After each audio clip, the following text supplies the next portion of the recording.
Hello friends, welcome to ನಮ್ಮ channel C K creation. ಇವತ್ತು Moon editing ಬಗ್ಗೆ ಹೇಳಿಕೊಡ್ತಾ ಇದ್ದೇನೆ. ಈ ಥರದ ವೀಡಿಯೋ ಹೇಗೆ ಮಾಡೋದು ಅಂತ ಇವತ್ತು ತಿಳ್ಕೊಳ್ಳುವ. ಹಾಗಾದರೆ ಬನ್ನಿ ಫ್ರೆಂಡ್ಸ್, ಇವತ್ತಿನ ಟ್ಯೂಟೋರಿಯಲ್ ಸ್ಟಾರ್ಟ್ ಮಾಡೋಣ. ನೀವು ಇನ್ನೂ ಕೂಡ ನಮ್ಮ ಚಾನಲ್ಗೆ ಸಬ್ಸ್ಕ್ರೈಬ್ ಆಗಲಿಲ್ಲ ಅಂದರೆ ಕೆಳಗೆ ಕಾಣ್ತಿರೋ red button subscribe button click ಮಾಡಿ, ಹಾಗೆ ಪಕ್ಕದಲ್ಲಿರುವ ಬೆಲ್ ಐಕಾನ್ ಕೂಡ ಕ್ಲಿಕ್ ಮಾಡಿ. ಇದರಿಂದ ನಾವು ಅಪ್ಲೋಡ್ ಮಾಡೋ ಪ್ರತಿಯೊಂದು ವೀಡಿಯೋಗಳು ನಿಮಗೆ ನೋಟಿಫಿಕೇಷನ್ ಆಗಿ ಬರ್ತದೆ. ಮೊದಲು ಈ ಥರ ಫೋಸ್ ಇರೋ ಇಮೇಜನ್ನು ನೀವು ತಗೊಂಡು ಅದರ ಬ್ಯಾಕ್ಗ್ರೌಂಡನ್ನು ಇರೇಸ್ ಮಾಡಿ. ಅದನ್ನಷ್ಟೇ ಸೇವ್ ಮಾಡಿ. ನಾನು ಆಲ್ರೆಡಿ ಸೇವ್ ಮಾಡಿದ್ದೇನೆ, ಅದನ್ನು ತೋರಿಸ್ತೇನೆ ನೆಕ್ಸ್ಟ್. ನಿಮಗೆ ಈ ಬ್ಯಾಕ್ಗ್ರೌಂಡ್ ಇರೇಸ್ ಬಗ್ಗೆ ಒಂದು ಕಂಪ್ಲೀಟ್ ಟ್ಯೂಟೋರಿಯಲ್ ಬೇಕಾದರೆ ಬ್ಯಾಕ್ಗ್ರೌಂಡ್ ಇರೇಸ್ ಅಂತ ಕಮೆಂಟ್ ಮಾಡಿ, ಅದರ ಬಗ್ಗೆ ಒಂದು ಸಪ್ರೇಟಾಗಿ ವೀಡಿಯೋ ಮಾಡ್ತೇನೆ.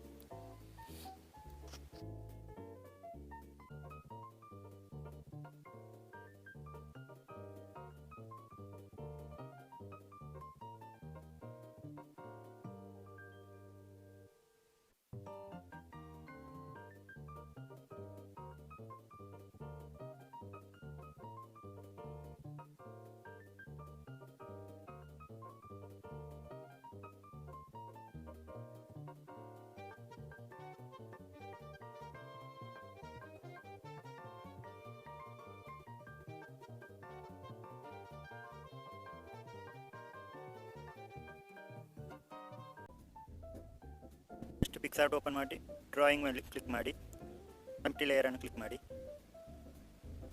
ಎಂಪ್ಟಿ ಲೇಯರ್ ನೀವು 2-3 ಎಂಪ್ಟಿ ಲೇಯರನ್ನು ತಗೊಳ್ಳಿ. ಅದಾದಮೇಲೆ ವೈಟ್ ಲೇಯರನ್ನು ಡಿಲೀಟ್ ಮಾಡಿ. ನೆಕ್ಸ್ಟ್ ಫೋಟೋ ಕ್ಲಿಕ್ ಮಾಡಿ. ಅದಾದಮೇಲೆ ನಿಮ್ಮ ಫೋಟೋ ಬ್ಯಾಕ್ಗ್ರೌಂಡ್ ಇಮೇಜನ್ನು ತಗೊಳ್ಳಿ, ಪೈಪ್ ಇದು.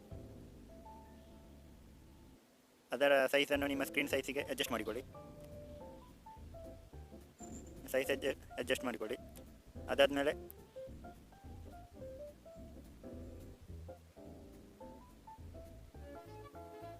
ಅದಾದಮೇಲೆ ಇರೇಸ್ ಮೇಲೆ ಕ್ಲಿಕ್ ಮಾಡಿ.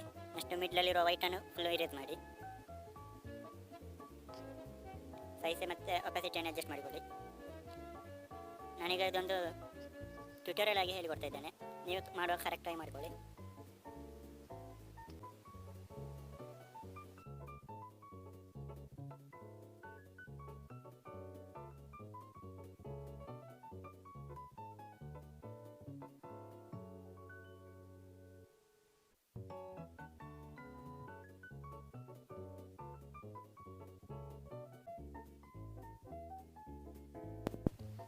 ಅದಾದಮೇಲೆ ಒಂದು ಲೇಯರನ್ನು ಡ್ರ್ಯಾಗ್ ಮಾಡಿ. ನೆಕ್ಸ್ಟ್ ಸ್ಟಿಕ್ಕರ್ ಮೇಲೆ ಹೋಗಿ ನಿಮಗೆ ಗ್ಯಾಲಕ್ಸಿ ಇಮೇಜನ್ನು ಟೈಪ್ ಮಾಡಿ.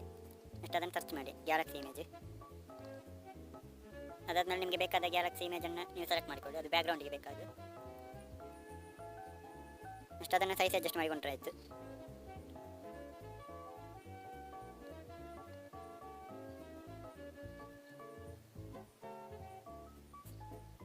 ಇದಾದಮೇಲೆ ವಾಪಸ್ ಲೇಯರ್ ಮೇಲೆ ಹೋಗಿ, ಬೇರೆ ಲೇಯರ್ ಮೇಲೆ ಹೋಗಿ ಫೋಟೋ ಮೇಲೆ ಕ್ಲಿಕ್ ಮಾಡಿ. ನೆಕ್ಸ್ಟ್ ನಿಮ್ಮ ಆಗ ಇರೇಸ್ ಮಾಡಿದ ಸ್ಟಿಕ್ಕರ್ ಮೇಲೆ ಕ್ಲಿಕ್ ಮಾಡಿ. ಅದಾದಮೇಲೆ ಆಗ ಬ್ಯಾಕ್ಗ್ರೌಂಡ್ ಇರೇಸ್ ಮಾಡಿದ ಇಮೇಜನ್ನು ತಗೊಳ್ಳಿ. ಅದು ರೀಸೆಂಟಲ್ಲಿ ಇರ್ತದೆ ಅಥವಾ ಮೈ ಸ್ಟಿಕ್ಕರಲ್ಲಿ ಸಿಗ್ತದೆ ನಿಮಗೆ. ಅದಾದಮೇಲೆ ಅದರ ಸೈಜನ್ನು ಅಡ್ಜಸ್ಟ್ ಮಾಡಿಕೊಳ್ಳಿ, ಪೈಪ್ ಒಳಗೆ ಕೂತಾಗೆ ಕಾಣುವಾಗೆ.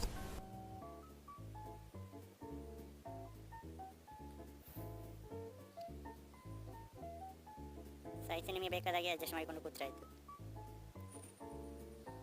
ನೆಕ್ಸ್ಟ್ ವಾಪಸ್ ಇನ್ನೊಂದು ಲೇಯರನ್ನು ತಗೊಳ್ಳಿ. ನೆಕ್ಸ್ಟ್ ವಾಪಸ್ ಫೋಟೋಸ್ ಮೇಲೆ ಕ್ಲಿಕ್ ಮಾಡಿ. ಝೂಮ್ ಮಾಡಿಕೊಂಡು ನಿಮ್ಮ ಫೋಟೋ ಮೇಲೆ ಕ್ಲಿಕ್ ಮಾಡಿ ಮೂನನ್ನು ಸೆಲೆಕ್ಟ್ ಮಾಡಿಕೊಳ್ಳಿ.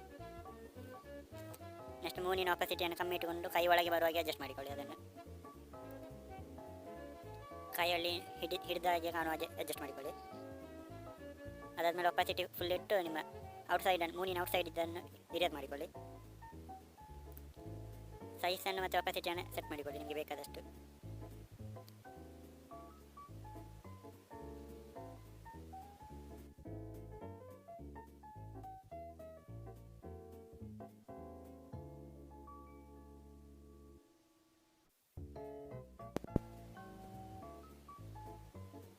ಸುತ್ತಲೂ ಇರೋದಾದಮೇಲೆ ನಿಮ್ಮ ಮೂನಿನ ಒಪಾಸಿಟಿಯನ್ನು ಕಮ್ಮಿ ಮಾಡಿಕೊಳ್ಳಿ ಸ್ವಲ್ಪ.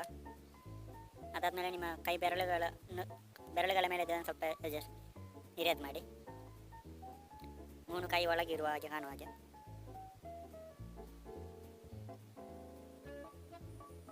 ಅದಾದಮೇಲೆ ಒಪಾಸಿಟಿಯನ್ನು ಫುಲ್ ಇಡಿ.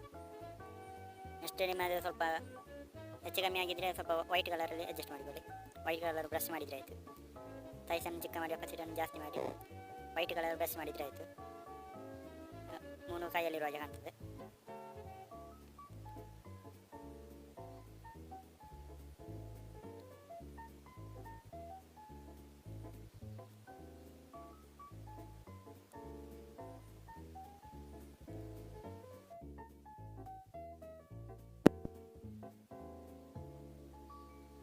ಇದಾದಮೇಲೆ ಎಂಟಿ ಲೇಯರ್ ತಗೊಳ್ಳಿ ವಾಪಸ್ ಇನ್ನೊಂದು. ನೆಕ್ಸ್ಟ್ ಬ್ರಷಲ್ಲಿ ಸೈಜ್ ಅಡ್ಜಸ್ಟ್ ಮಾಡಿಕೊಳ್ಳಿ. ನೆಕ್ಸ್ಟ್ ಬ್ರಷಲ್ಲಿ ಬ್ಲ್ಯಾಕ್ ಕಲರನ್ನು ಸೆಲೆಕ್ಟ್ ಮಾಡಿ. ಆದರೆ ಮತ್ತೆ ಸೈಜ್ ಮತ್ತು ಒಪಾಸಿಟಿಯನ್ನು ಕಮ್ಮಿ ಮಾಡಿ. ಸೈಜ್ ಜಾಸ್ತಿ ಮಾಡಿ ಒಪಾಸಿಟಿಯನ್ನು ಕಮ್ಮಿ ಮಾಡಿ. ಮತ್ತು ನೀವು ಕೆಳಗೆ ಕೂತಿರುವ ಕೆಳಗೆಲ್ಲ ಬ್ರಷ್ ಮಾಡಿ. ಆಗ ನ್ಯಾಚುರಲ್ ಲುಕ್ಕಿನಾಗೆ ಕಾಣ್ತದೆ ಅದು. ಸುತ್ತಲೂ ಬ್ರಷ್ ಮಾಡಿ, ಕೆಳಗೆ ಮೇಲೆ ಬ್ಯಾಕ್ ಸೈಡ್. ಆಗ ಮೂನಿಂದ ಒಂದು ಸೈಡ್ ಬ್ಲ್ಯಾಕ್ ಇದ್ದಾಗೆ ಕಾಣ್ತದೆ.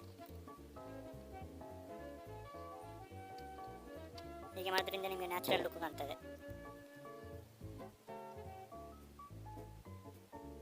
ಇದಾದ್ಮೇಲೆ ಏರೋ ಮೇಲೆ ಕ್ಲಿಕ್ ಮಾಡಿ. ನೆಕ್ಸ್ಟ್ ಎಡಿಟ್ ಇಮೇಜ್ ಮೇಲೆ ಕ್ಲಿಕ್ ಮಾಡಿ. ನೆಕ್ಸ್ಟ್ ನಿಮಗೆ ಲೆಂತ್ ಫ್ಲೇಯರ್ ಅಂತ ಇರ್ತದೆ, ಅದರ ಮೇಲೆ ಕ್ಲಿಕ್ ಮಾಡಿ. ಅದರಲ್ಲಿ ನಿಮಗೆ ಬೇಕಾದ ಲೆನ್ಸನ್ನು ಸೆಲೆಕ್ಟ್ ಮಾಡಿ. ಇದು ಮೂನು ಗ್ಲೋ ಆಗಲಿಕ್ಕೆ ನಾವು ಇದನ್ನು ಸೆಲೆಕ್ಟ್ ಮಾಡೋದು. ನಿಮಗೆ ಬೇಕಾದ ಲೆನ್ಸನ್ನು ನೀವು ಸೆಲೆಕ್ಟ್ ಮಾಡೋದು.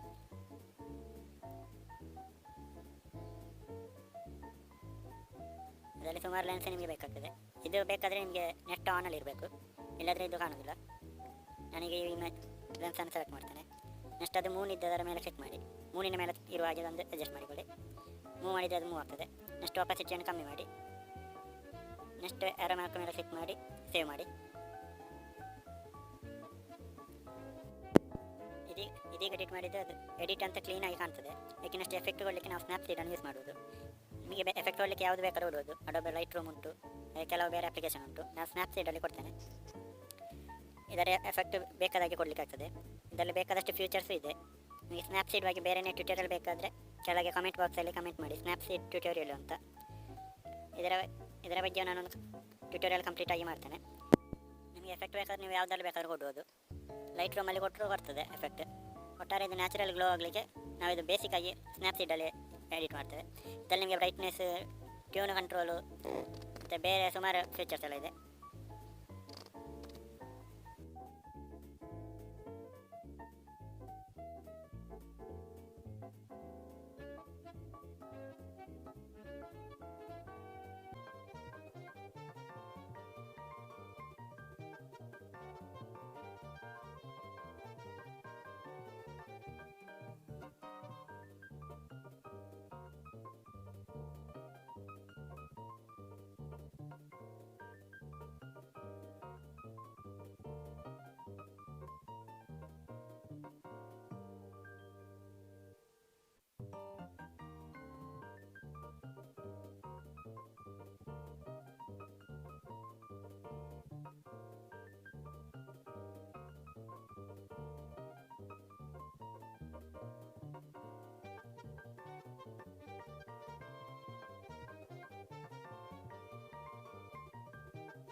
ಎಫೆಕ್ಟ್ ಎಲ್ಲ ಕೊಟ್ಟಾದಮೇಲೆ ನೆಕ್ಸ್ಟ್ ಎಕ್ಸ್ಪೋರ್ಟ್ ಮೇಲೆ ಕ್ಲಿಕ್ ಮಾಡಿ.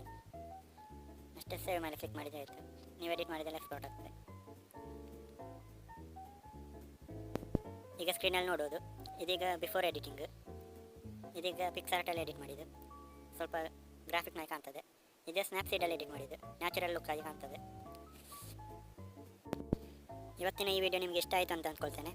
ಈ ಥರದ ಎಡಿಟಿಂಗ್ ಟ್ಯೂಟೋರಿಯಲ್ ಬೇಕಾದರೆ ನಮ್ಮ ಚಾನಲ್ಗೆ ಸಬ್ಸ್ಕ್ರೈಬ್ ಮಾಡಿ. ಹಾಗೆ ಪಕ್ಕದಲ್ಲಿರೋ ಬೆಲ್ ಐಕಾನ್ಗಳು ಕ್ಲಿಕ್ ಮಾಡಿ. ಇದರಿಂದ ನಾವು ಅಪ್ಲೋಡ್ ಮಾಡೋ ಪ್ರತಿಯೊಂದು ವೀಡಿಯೋಗಳು ನಿಮಗೆ ನೋಟಿಫಿಕೇಷನ್ ಆಗಿ ಬರ್ತದೆ. Thank you. ಹಾಗೆ ನಮ್ಮ ಚಾನಲನ್ನು ಸಬ್ಸ್ಕ್ರೈಬ್ ಮಾಡಿ, ಲೈಕ್ ಮಾಡಿ, ಶೇರ್ ಮಾಡಿ.